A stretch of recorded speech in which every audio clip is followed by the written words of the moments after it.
Notion can do anything but not everything, which is why there are so many widgets, apps and tools built around Notion, allowing us to maximize the full potential of our Notion workspace.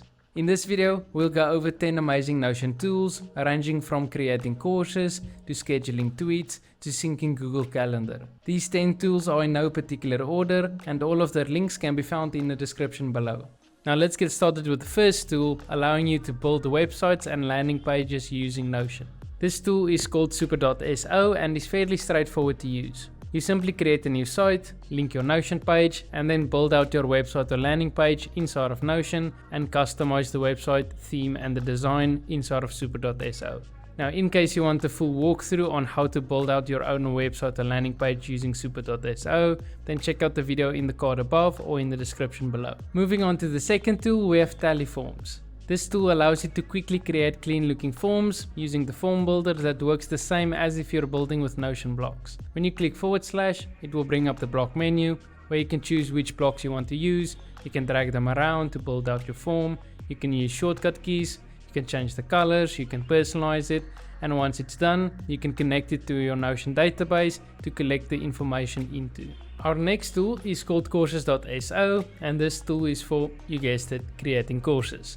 They have a really useful example template which you can duplicate to see how everything works, but basically you just want to build out your course inside of Notion and then paste that link into courses.so. You'll then have a link that you can share with everyone who purchased your course, taking them to a professional looking course website with your different sections on the left and a button to mark the lesson as complete on the right. Next up, we have Notion Automations, which is for setting up a bi-directional sync between Notion and Google Calendar. This allows you to create and edit Google Calendar entries directly from Notion or vice versa. I've already made a full video showing you how to set up this two-way sync, which you can check out in the card above or in the description below. Our fifth tool is Notion to Charts and is probably the tool that I use most often. This tool allows you to create charts inside of Notion, which you've probably seen me use inside of my habit tracker and finance tracker videos. In both of these videos I show you how to use Notion to Charts, but essentially you just connect your Notion account, create a new chart, select your database and choose what properties you want for the X and Y axis. Then you can customize your chart, like hiding the title and changing the color. You can group it by the month, sort it by the date, and then you want to copy the link at the top and paste it into Notion as an embed. Notion seriously need to bring out native charts, but until then, this is the tool I'd recommend using. Next on the list is a Twitter scheduler called Q.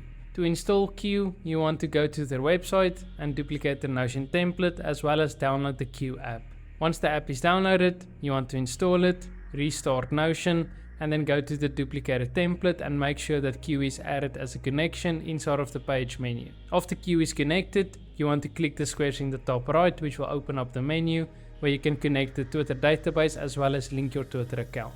When you go ahead and create a new database entry and start typing, you'll see a Twitter preview on the right, and if you want to create a thread, then just use the divider. When your tweet is done, you can change its status to ready and give it a publish date and time. After your tweet is posted, it will automatically move to the publish status and show the metrics formula. If you click on show hidden properties, you'll be able to add the amount of impressions, profile clicks, likes, replies and retweets, which will show up in the metrics summary. A full walkthrough of how to set up Q can be found on their website.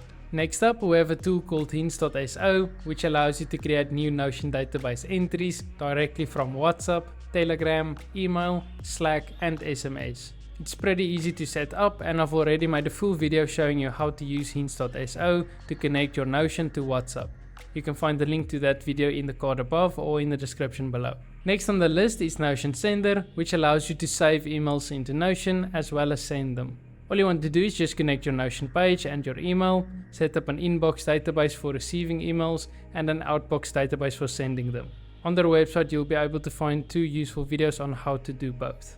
Number 9 on the list is Notion to Sheets, which allows you to sync your Notion databases to Google Sheets through an add-on that you install. You can also sync, filter and sorts. You have access to 450 more Sheets formulas you can use the same way as in Notion. You can create charts, you can set up recurring tasks and a whole lot more. If you're someone that uses Notion and Google Sheets a lot, then this tool could be a massive time saver. And last on the list we got Notion invoices. Simply choose one of their templates, customize it and create a new invoice which will be saved to your Notion database.